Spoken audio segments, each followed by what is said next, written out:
अथ द्वितीयोऽध्यायः। नारद उवाच वृथा खेदयसे बाले, अहो चिन्तातुरा कथम्। श्रीकृष्णशरणाम्भोजं स्मर दुःखं गमिष्यति। द्रौपदी च परित्राता येन कौरवकश्मलात्। पालिता गोपसुन्दर्यः स कृष्णः क्वापि नो गतः। त्वं तु भक्तिः प्रिया तस्य सततं प्राणतोऽधिका। त्वया हूतस्तु भगवान् याति नीच गृहेष्वपि। सत्यादित्रियुगे बोध वैराग्यो मुक्तिसाधकौ।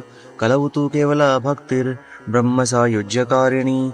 इति निश्चित्य चिद्रूप सद्रूपां त्वां ससर्जः। परमानन्दचिन्मूर्तिः सुन्दरीं कृष्णवल्लभाम्। बद्ध्वाञ्जलिं त्वया पृष्ठं किं करोमीति चैकदा। त्वां तदा ज्ञापयत् कृष्णो मद्भक्तान् पोषयेति च। अङ्गीकृतं त्वया तद्वै प्रसन्नो भूद्धरिस्तदा। मुक्तिं दासीं ददौ तुभ्यं ज्ञानवैराग्यकाविमौ।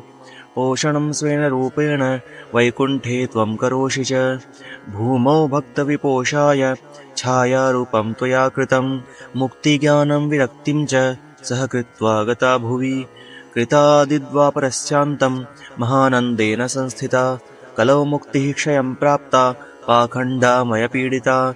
त्वदाज्ञया गता शीघ्रं वैकुण्ठं पुनरेव सा। स्मृता त्वयापि चात्रैव मुक्तिरायाति याति च। पुत्रीकृत्य त्वयेमौ च पार्श्वे स्वस्यैव रक्षितौ। उपेक्षातः कलौ मन्दौ वृद्धौ जातौ सुतौ तव। तथापि चिन्तां मुञ्च त्वमुपायं चिन्तयाम्यहम्। कलिना सदृशः कोऽपि युगो नास्ति वरानने। तस्मिंस्त्वां स्थापयिष्यामि गेहे गेहे जने जने। अन्यधर्मास्तिरस्कृत्य पुरस्कृत्य महोत्सवान्। तदा नाहं हरेर्दासो लोके त्वां न प्रवर्तये। त्वदन्विताश्च ये जीवा भविष्यन्ति कलावयः। पापिनोऽपि गमिष्यन्ति निर्भयं कृष्णमन्दिरम्। येषां चित्ते वसेद्भक्तिः सर्वदा प्रेमरूपिणी। न ते पश्यन्ति कीनाशं स्वप्नेऽप्यमलमूर्तयः। न प्रेतो न पिशाचो वा राक्षसो वासुरोऽपि वा। भक्तियुक्तमनस्कानां स्पर्शनेन प्रभुर्भवेत्। न तपोभिर्न वेदैश्च न ज्ञानेनापि कर्मणा। हरिर्हि साध्यते भक्त्या प्रमाणं तत्र गोपिकाः। नृणां जन्मसहस्रेण भक्तौ प्रीतिर्हि जायते। कलौ भक्तिर्भक्त्या कृष्ण पुरस्थितः। भक्तिद्रोहकरा ये च ते सीदन्ति जगत्त्रये। दुर्वासा दुःखमापन्नः पुरा भक्तविनिन्दकः। अलं व्रतैरलं तीर्थैरलं योगैरलं मखैः। अलं ज्ञानकथालापैर्भक्तिरेकैव मुक्तिदा। सूत उवाच इति नारदनिर्णीतं स्वमाहात्म्यं निशम्य सा। सर्वाङ्गपुष्टिसंयुक्ता नारदं वाक्यमब्रवीत्। भक्तिरुवाच अहो नारद धन्योऽसि प्रीतिस्ते मयि निश्चला। न कदाचिद्विमुञ्चामि चित्ते स्थास्यामि सर्वदा। कृपालुना त्वया साधो मद्वादाध्वंसिताशनात्। पुत्रयोश्चेतना नास्ति ततो बोधय बोधय। सूत उवाच तस्या वचः समाकर्ण्य कारुण्यं नारदो गतः। तयोर्बोधनमारेभे कराग्रेण विमर्दयन्। मुखं संयोज्य कर्णान्ते शब्दमुच्चैः समुच्चरन्। ज्ञानप्रबुध्यतां शीघ्रं रेवैराग्यप्रबुध्यताम्। वेदवेदान्तघोषश्च गीतपाठैर्मुहुर्मुहुः। बोध्यमानौ तदा तेन कथंश्चिच्चोत्थितौ बलात्। नेत्रैरनवलोकन्तौ जृम्भन्तौ सालसावुभौ। बकवत्पलितौ प्रायः शुष्ककाष्ठसमाङ्गकौ। क्षुत्क्षामौ तौ निरीक्ष्यैव पुनः स्वापपरायणौ। ऋषिश्चिन्तापरो जातः किं विधेयं मयेति च। अहो निद्रा कथं याति वृद्धत्वं च महत्तरम्। चिन्तयन्निति गोविन्दं स्मारयामास भार्गव। व्योमवाणी तदेवाभून् मार्षे खेद्यतामिति। उद्यमः सफलस्तेयं भविष्यति न संशयः। एतदर्थं तु सत्कर्म सुरर्षे त्वं समाचर। तत्ते कर्माभिधास्यन्ति साधवः साधुभूषणाः। सत्कर्मणि कृते तस्मिन् सनिद्रा वृद्धतानयोः। गमिष्यति क्षणाद्भक्तिः सर्वतः प्रसरिष्यति। इत्याकाशवचः स्पष्टं तत्सर्वैरपि विश्रुतं। नारदो विस्मयं लेभे नेदं ज्ञातमिति ब्रुवन्। नारद उवाच अनया आकाशवाण्यापि गोप्यत्वेन निरूपितं। किं वा तत्साधनं कार्यं येन कार्यं भवेत् तयोः। क्व भविष्यन्ति सन्तस्ते कथं दास्यन्ति साधनं। मयात्र किं प्रकर्तव्यं यदुक्तं व्योमभाषया। उत उवाच तत्र द्वावपि संस्थाप्य निर्गतो नारदो मुनिः तीर्थं तीर्थं विनिष्क्रम्य पृच्छन्मार्गे मुनीश्वरान्। वृत्तान्तः श्रूयते सर्वैः किञ्चिन्निश्चित्य नोच्यते असाध्यं केचन प्रोचुर्दुर्गेयमिति चापरे। मूकीभूतास्तथान्ये तु कियन्तस्तु पलायिताः। हाहाकारो महानासीत् त्रैलोक्ये विस्मयावह। वेदवेदान्तघोषश्च गीतापाठैर्विबोधितं। भक्तिज्ञानविरागाणां नोदतिष्ठत्रिकं यदा। उपायो नापरोऽस्तीति कर्णे कर्णे जपन् जनाः। योगिना नारदेनापि स्वयं न ज्ञायते तु यत् तत्कथं शक्यते वक्तुम् इतरैरिह मानुषैः। एवमृषिगणैः पृष्टैर्निर्णीयोक्तं दुरासदं। ततश्चिन्तातुरः सोऽथ बदरीवनमागतः। तपश्चरामि चात्रेति तदर्थं कृतनिश्चयः। तावद्ददर्श पुरतः सनकादीन्मुनीश्वरान्। कोटिसूर्यसमाभासानुवाच मुनिसत्तमः। नारदुवाच इदानीं भूरिभाग्येन भवद्भिः सङ्गमोऽभवत्। कुमारा ब्रुवतां शीघ्रं कृपां कृत्वा ममोपरि।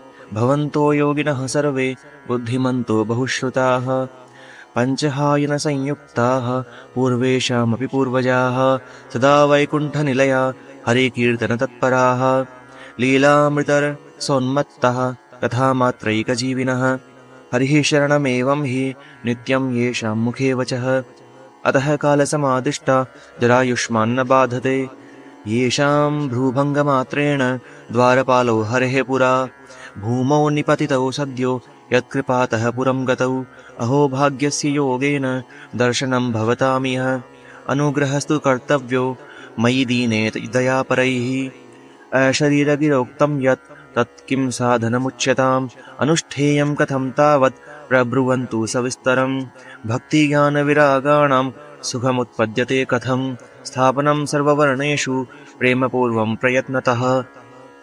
कुमारा ऊचुः मा चिन्तां कुरु देवर्षे हर्षं चित्ते समावह। उपायः सुखसाध्योऽत्र वर्तते पूर्व एव हि। अहो नारद धन्योऽसि विरक्तानां शिरोमणिः। सदा श्रीकृष्णदासानाम् अग्रणीर्योगभास्करः। त्वयि चित्रं न मन्तव्यं भक्त्यर्थम् अनुवर्तिनि। घटते कृष्णदासस्य भक्तेः संस्थापना सदा।